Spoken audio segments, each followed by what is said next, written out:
On the 31st of March, Sri Lankans began a wave of anti-government protests, marking a new chapter in the country's history. It all began opposite the president's private residence in Mirihana that night, where the people's frustration turned into anger. And one day the people could not stand it any longer, and they spoke, demanding nothing less than change and accountability. They gathered in large numbers opposite the president's office in Colombo on the 9th of April, chanting one slogan, "Gota, go home," they said. They sent their message loud and clear. This was no ordinary protest. The people were there to stay, eventually setting up a township called Gotagogama. Sri Lanka's cabinet of ministers was forced to step down in the face of growing public outrage. 4 members of the Rajapaksa family, including Finance Minister Basil Rajapaksa, had to resign. The central bank governor at the time, Ajit Niwad Cabral, and the Treasury Secretary also found them vacating their seats. And then began talks among political circles of forming an all-party or an interim government. Call it what it may, the people persisted, eventually leaving the Prime Minister with no option but to step down. And days later, a lawmaker, the sole representative from his party in Parliament, was appointed as Prime Minister. The new appointments have not broken down the determination of the people who are demanding the President to step down. Now, the subject of a 21st constitutional amendment is surfacing among political circles. In just 50 days, the people of Sri Lanka have achieved much greater things than what politicians did 74 years since independence. They say they will continue their struggle until their demands are met. Welcome to Prime Time News here on TV1. I'm Disal Kapage bringing you the news for News First, who is and always will be with the people. Let's start off by taking a look at your headlines.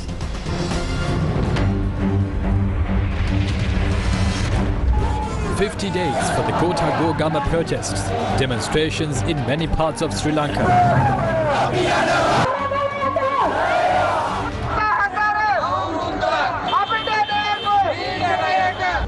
Reduction in fuel queues. More fuel cargoes to arrive from India.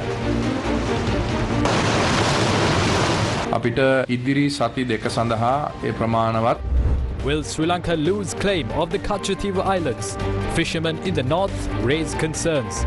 New minister speechless over fertilizer issue. හිතන නොහිතන මිලකට තමයි විමුණන්න වෙන්නේ හාල් කන්න වෙන්නේ ඒ ගාන. Body of Athalugama missing girl recovered.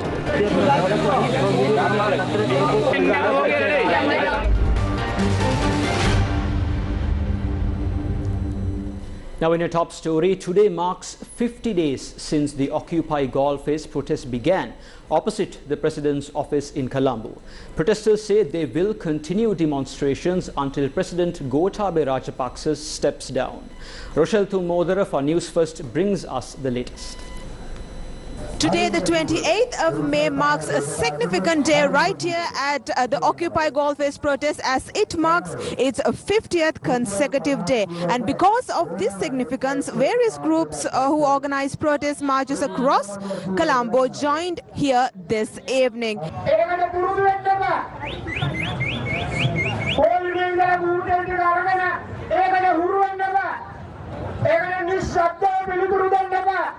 හිතලා බලන්න අපි අපිත් එක්ක ඉන්න යාළුවොත් එක්ක ගහබරා ගත්තේ නැද්ද අපි උන් රජපුතුන් යවන පසුම අපේ යාළුවෝ වැඩ කරන මිනිසුන්ගේ කාලය ඒ කියන්නේ රට අවරස්ථා එකම රොටිය දූෂිතය මට නංගේ දූෂිතය මට නංගේ වනවා ඔර ආණ්ඩු අටවනවා නෑ නෑ නෑ Many events were held at the Occupy Galle protest site to mark 50 days since protests began.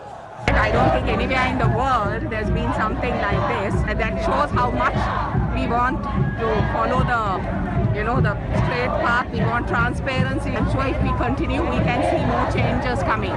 People's their motivations and the belief in that, in each other. is something very extraordinary. The Gotago Gama protest site opposite the President's office in Colombo has caught the world's attention. A library, a legal aid centre and a health camp are just a few among many features of the protest site. A school, a cinema, a solar panel generation unit and an international media unit has also been set up. Police fired tear gas and water cannons at protesters outside the World Trade Center in Colombo.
Earlier today, some protesters marched towards the World Trade Center through Lotus Road.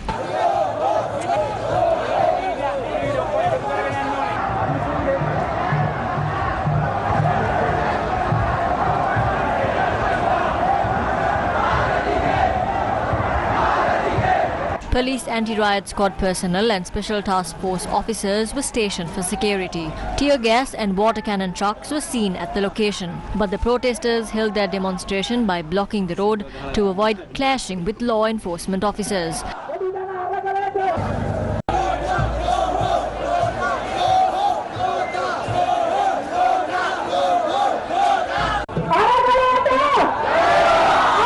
They outlined their demands in all three languages. The protesters demanded the Gotabaya Ranil government to resign and urged the arrest of perpetrators over the violence on the 9th of May. They also demanded the government to step down as it has failed to provide relief to the people.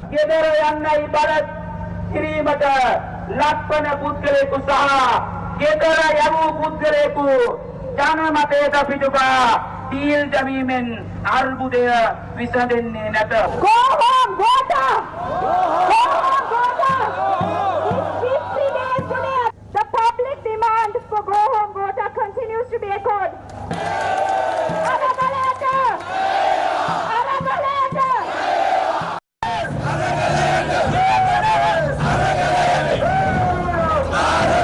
Civil activists, artists and professionals marched from the Kolpiti junction to the Gotago Gama protest site today.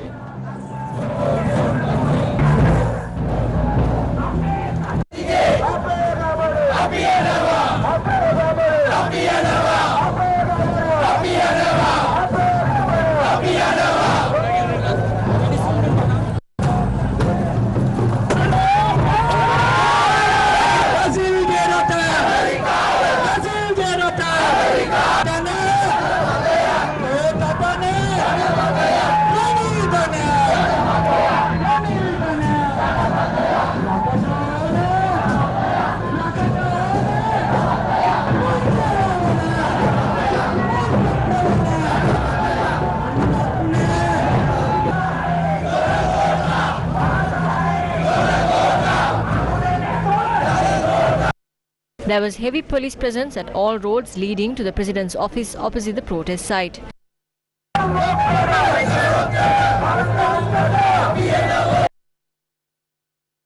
We consider this peaceful protest that continued for 50 days as a significant moment in world history. We are extremely happy that this protest was carried out so far without any violence, uniting the youth, Buddhists, people of other faiths, elderly and all others. Our country is feeling the results of this struggle. This struggle must end in victory. Religious leaders came here with their blessings and hope that this peaceful protest will succeed.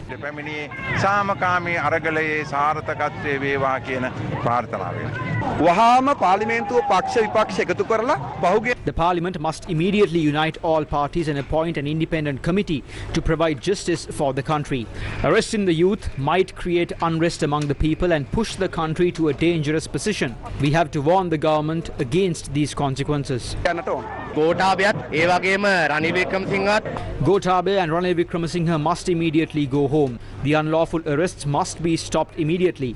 Mahinda Rajapaksa, Johnston Fernando and everyone else who conspired to murder and create violence must be arrested. We also have to emphasize that this historic protest that has been continuing for 50 days will only stop if you, Gotabe Rajapaksa, go home.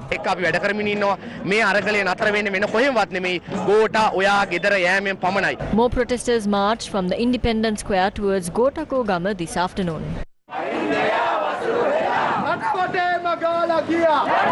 We are here to protest and say that we're not going anywhere, and we're not going to go until our demands of an executive presidency being abolished are met and Gota going home are met. I believe that we need to have a change for the future of our children.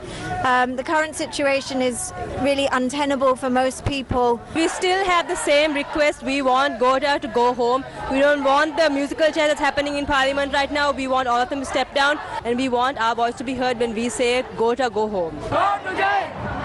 Go to jail! Go to jail! Go to jail! Gota! Go to jail! Gota! Go to jail! Gota!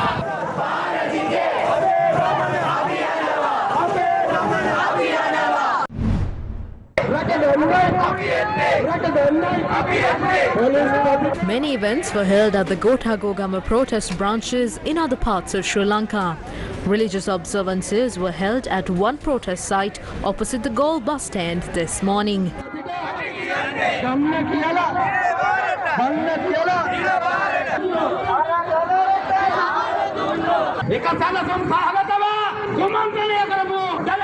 That was a planned attack. Although their own brothers and sisters were attacked, they are arresting the youth who were protesting.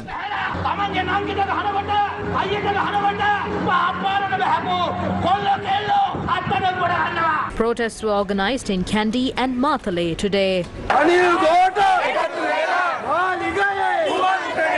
Near the clock tower in Kurunegala, people demanded the arrest of thugs who attacked peaceful protesters on the May 9th and to also defeat the Gotabe Ranil government. While those responsible for the attack on protests at Galle Phase on the 9th of May are roaming freely, they are arresting people who are not connected to this. We wish to tell Gotabe Rajapaksa and Ranil Wickremesinghe, who were defeated by the people, to allow us to form a government that is considerate towards the people. The people have rejected all of you. Listen to our demands. We will continue our struggle. A protest was held near the DS Senanayake roundabout in Anuradhapura. More than 2,000 youth have been arrested. When our parents are dying without medicine and when people are in queues at filling stations, they are creating a conspiracy. Gotabe Rajapaksa and Ranil Wickremesinghe must go home. Protests were also held in Digana, Ambalipitiya, Polonnaruwa and Walasmulla. Expect more news coming your way after this short commercial break.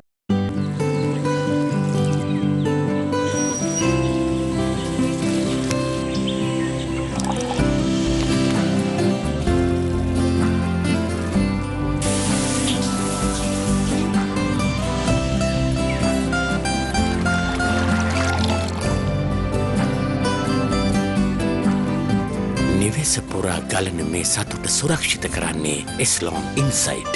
ඉස්ලාම් ජීවයයි ජලයයි ජීවිතේ. The Ceylon Petroleum Corporation says it will continue to supply fuel to filling stations. 2 fuel cargoes are to reach Sri Lanka in the next few days. Officials carried out raids in search of individuals who were reselling fuel at higher prices. Police arrested a man in Kodagama, Rambukkana for trying to sell fuel at a high price. They had seized 116 litres of diesel and 71 litres of petrol from the suspect. A man was arrested with about 45 litres of petrol at a fish market in Mirisawatha in Galle. Puttalam Anti-Corruption Unit officers arrested a man with 35 litres of petrol and 150 litres of kerosene in Wanathabilluwa. පොලිසිය විසින්ම අද මේ පෙරෝම් හල්වල ලංකාව පුරා The police enter the number of the vehicle that is at a filling station in this app. Workers at other filling stations will be able to see the number when accessing the app. We have identified some drivers who pump fuel at many filling stations in a day. The police have been able to stop more than 1,200 people who are behaving like this. ඔවුන් අපිට වාර්තා කරලා තිබෙනවා. People continue to wait in queues for fuel even as new cargoes are reaching the country. Many filling stations, just like this one in Badulla, reported a shortage in stocks.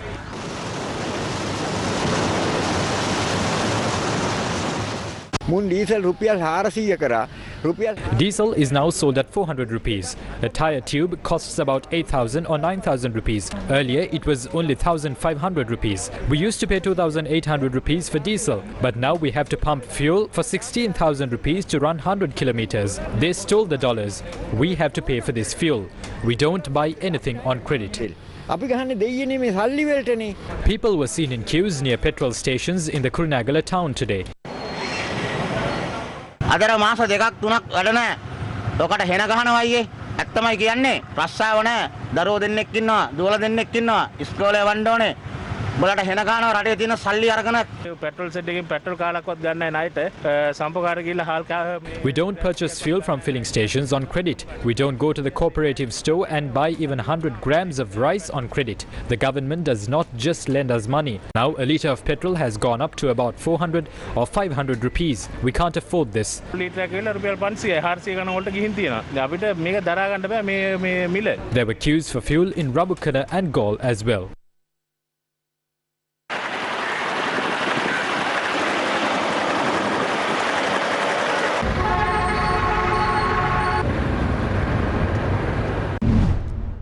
Does Sri Lanka have enough fuel for the next 2 weeks? පසුගිය කාලයේ තිබුණු තදබදය යම් We have been able to reduce the congestion to some extent. We were able to unload some petrol cargoes with the support of the central bank. That is enough for the next 2 weeks.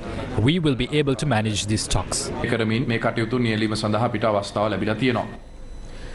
Fishermen in Sri Lanka's north are raising concerns on whether India will try to claim ownership of the Kachatiw island.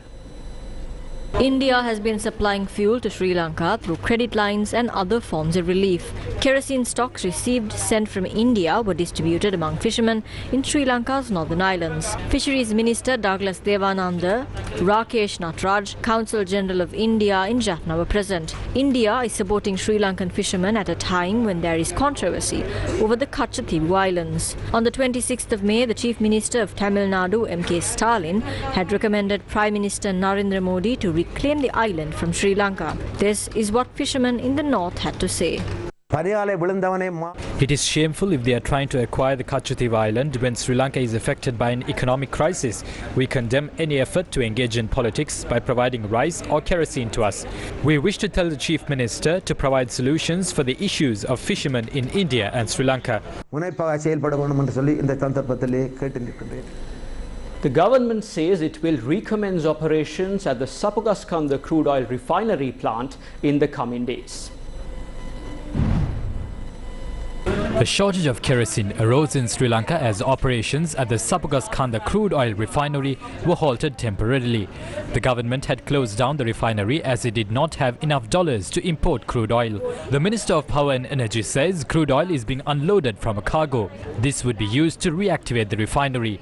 The Siberian crude oil consignment, this was arranged before I took office. So there's a tri-party agreement between the supplier, the bank and the petroleum corporation, where we deposit the money in rupee terms, and after a 30-day period or a 60-day period as agreed with the supplier, the central bank governor has given undertaking to convert the rupee amounts into dollars to be given to the supplier. It's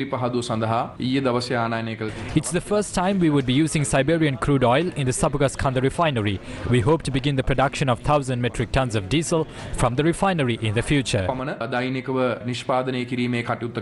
Will demurrage charges be paid for the crude oil cargo? We haven't paid demurrage charges yet. For crude oil cargo, the daily demurrage cost is about $125,000, but they won't charge this from us due to delays from their end and for the delays in the transaction. But if there are delays, then we will have to make the payments through the central bank. Sri Lanka is facing a shortage of dollars to import essentials like medicines. The World Health Organization's chief has met with Sri Lanka's Director General of Health Services, Dr. Asela Gunawardana. He tweeted that he discussed steps to address shortages of medicine and medical equipment. The meeting had taken place on the sidelines of the World Health Assembly in Geneva. Moving on to more stories, Sri Lanka is facing a shortage of dollars to import essential goods, even as it pays demurrage charges for delays in unloading cargoes. People were seen in long queues at Satosa stores to buy essentials today. People were in long queues at Satos outlets to buy essentials like sugar, dal and rice.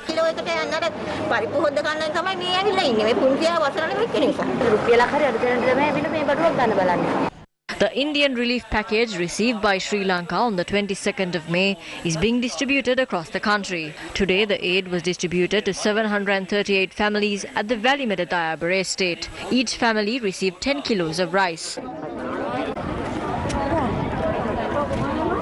Food packs were distributed in Kolonnava and Mullaitivu today.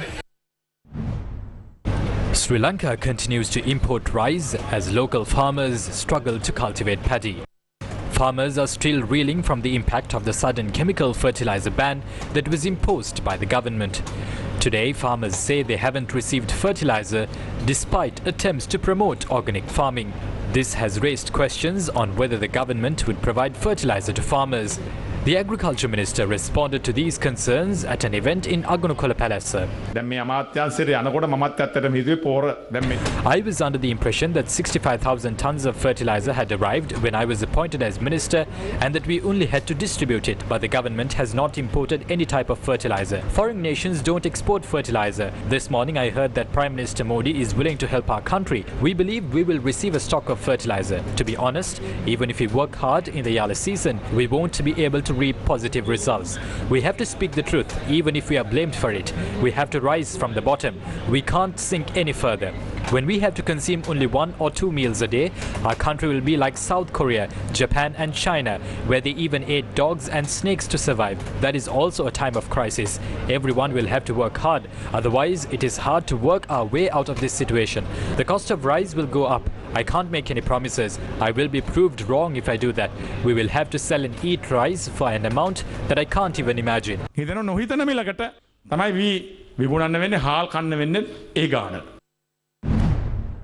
Fisheries Minister Douglas Devananda says India has responded favourably to supply fertiliser for farmers in Sri Lanka's northern region.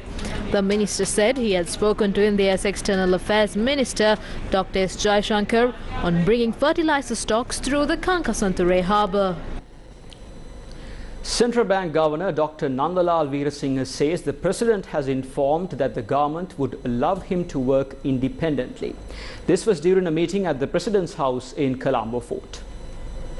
Central Bank Governor Dr. Nandalal Veerasinghe has told President Gotabaya Rajapaksa that talks with the International Monetary Fund, World Bank and other lenders have been successful. The President's media division cited the Central Bank Governor as saying that continuing to work in this way will help in achieving social and economic stability. The President had responded that he would be willing to intervene and discuss with the leaders of other nations when required. Opposition lawmaker Dr. Harsha De Silva had this to say during a media briefing today. As we found out in Parliamentary Committee last week, the interference is one that caused this tremendous collapse. Rana Jayamaha, the member of the Monetary Board, and others, the governor himself, mentioned in no uncertain terms that it was a political decision to, keep the rupee stable, so-called at 203, and so on. And that is why Sri Lanka lost the $7.5 billion of reserves we had. Now the question is to resolve this issue. Recall, this is not just an economics problem, it is a toxic combination of an economics and a political crisis together. So we need both angles to be addressed. So that is why we really need a national government at this point in time. And all what we have been asking for is a time frame for the abolition of the executive presidency, and thereafter the president can leave honorably. Tamil National Alliance Parliamentarian President's Council M.A. Sumandiran spoke about the proposed 21st Amendment to the Constitution. What has now been presented by Vijayadasa Rajapaksa as a draft bill for the amendment of the Constitution is weaker than even the 19th Amendment that was passed. I say it is weaker because even after all of those dilutions, 19th Amendment to the Constitution was one where the President could not hold any ministerial posts. But now, what has been presented by Vijayadasa Rajapaksa is one in which the President can hold any number of ministerial posts. And that is why we say that this is a fraud on the people. There is really no real intention of cutting down the executive powers of the President. News First with the people. We'll be back after this short commercial break.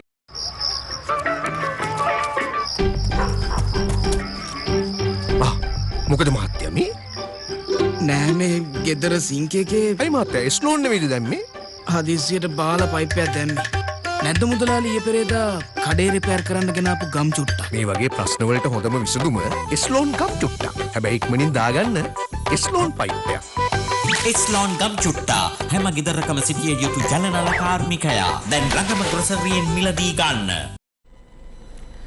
Police officers who were arrested over the shooting during protests in Ramukkana were escorted to the location today.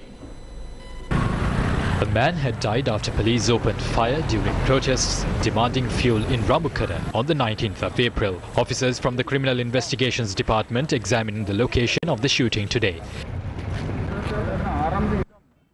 Former Kegol Police Superintendent KB Kirtiratne, who was arrested for ordering the shooting, was brought to the area. 3 police officers who are believed to be linked to the shooting were also escorted to the location. Separate statements were recorded from the suspects over the incident. Police and Special Task Force officers, along with prison officials, were stationed for security. The CID is leading investigations into the incident.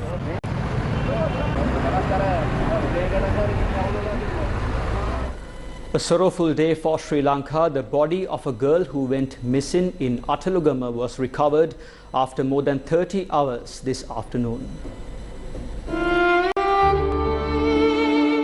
9-year-old Aisha Fatima had gone missing from the Atalugama town at 10 last morning.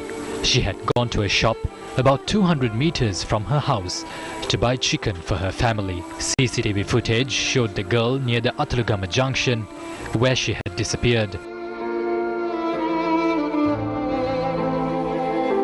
The Bandaragama police began a search to locate the girl after her parents had filed a complaint.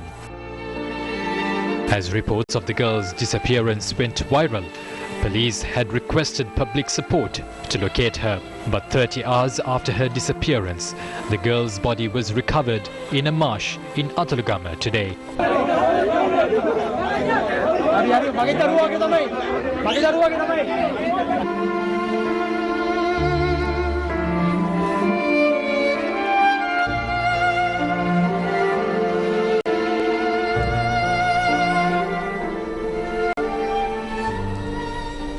A 7-year-old child had died in a train collision in Kosgoda this morning. 7-year-old Ruwani Rehensa met her tragic fate when walking towards a shop with her friend in Koskada this morning. A train heading from Colombo to Beliatha collided with Ruwani at the Piyagama railway crossing, claiming her life. The railway signal doesn't work properly. It works sometimes. They don't repair it either. It's dangerous. Many children pass through that, but they don't rectify that. Ruwani's remains now lie at the Balapitiya Base Hospital. Police are conducting further investigations. And that's a wrap of Prime Time News here on TV1 for tonight. Thank you for watching, and for details of these stories and much more, log on to our award-winning website www.newsfirst.lk and follow us on our social media platforms, YouTube, Instagram and Facebook. As always, take care and stay safe.